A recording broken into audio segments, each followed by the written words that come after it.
अगर आप भी चाहते हैं बिट्टू मलंगिया इंटरटेनमेंट का ऑडियो वीडियो सबसे पहले आप तक पहुंचे, तो लाल बटन को दबाकर चैनल को सब्सक्राइब करें और बेल आइकन दबाना ना भूलें।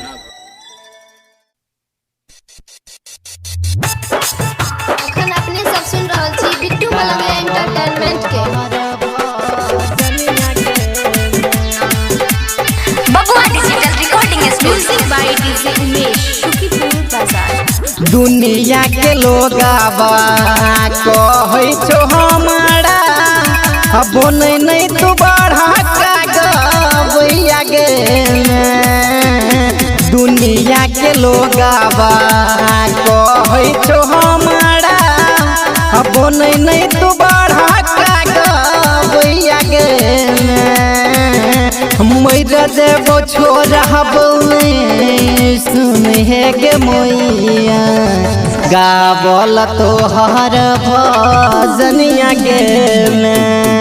मैरा देवो छोरा सुन है गे मैया गावल तोहर भजनिया गे।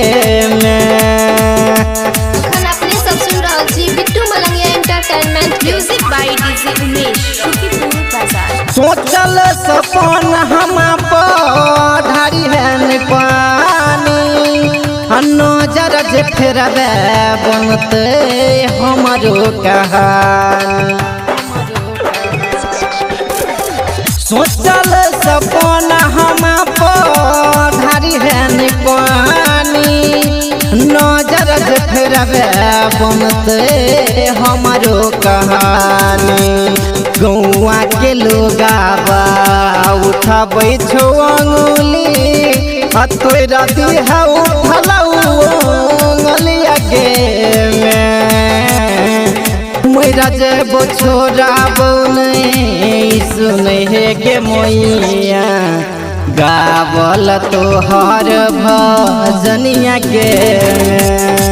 हमरा जेबो छोरा सुन है गे मैया गावल तोहर भजनिया गे।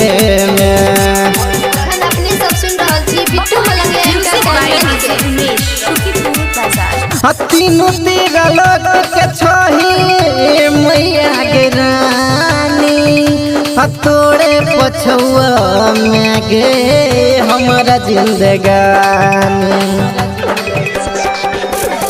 तीनों तेरा लोग के छही मैया गे रानी तोरे पछुआ में गे हमारा जिंदगानी। राज सभी लखन चाचा आड़यन टगर नहीं छोड़त जोड़निया गे।